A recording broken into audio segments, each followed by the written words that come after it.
Hello and welcome again. So we're gonna continue in this lesson. We're gonna learn together how to use some basic formula.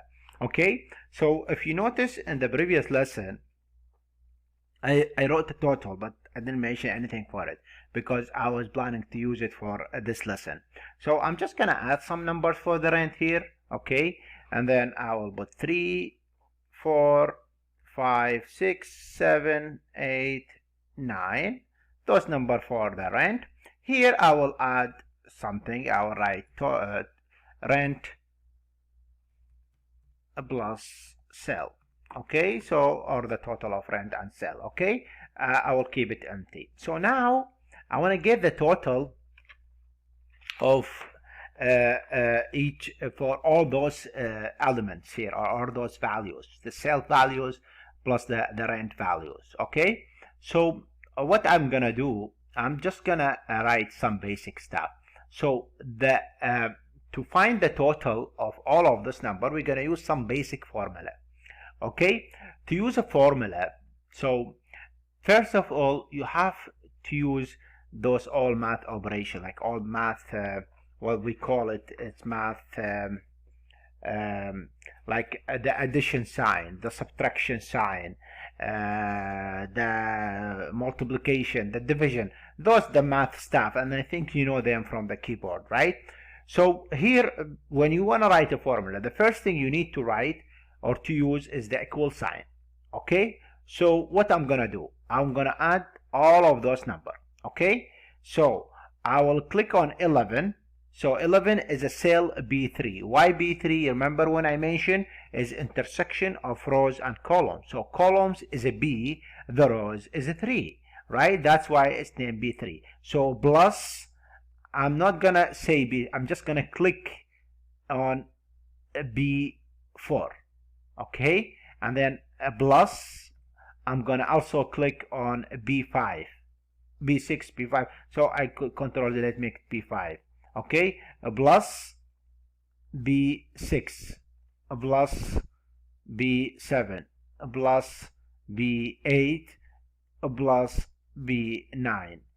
Okay, and then after that, just click enter.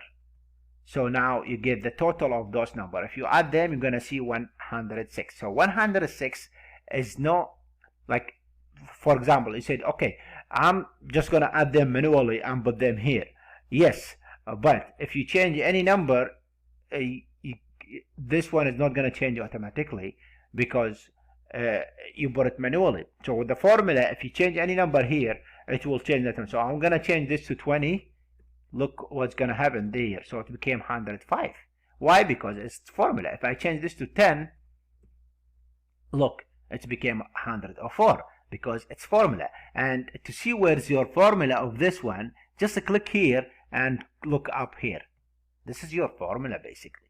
Okay, and when I look the formula for this row, why? Because I put it here. So again, so click here and go here, you will show you this the formula of this column.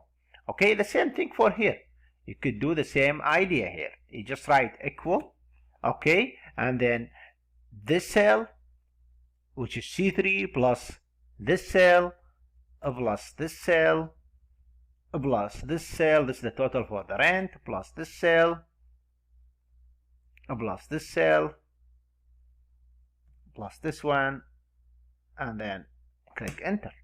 Okay, so you get 42. So now if you wanna see this formula, you're gonna find it here and click show you this. Okay, this formula for this columns or this cells, which is rows and column. So here now, if you wanna add the total rent plus sale, the same idea. You just use equal and then you click this plus this. Okay, and then you click enter, you will get 14. Okay, so this is the idea of it. Okay, so the question here, okay, if I have 1,000 line, okay, 1,000 cell, it is reasonable or functional to add them manually like this? The answer obviously no. That's why there are built-in formulas in Excel. We're gonna come talk about them later. Okay, so the object of this lesson is how to use a basic formula in Excel. Okay, by adding them. You could multiply them, you could divide them, you could do anything with them. Okay, so that's all for this lesson. Thank you for watching and see you again.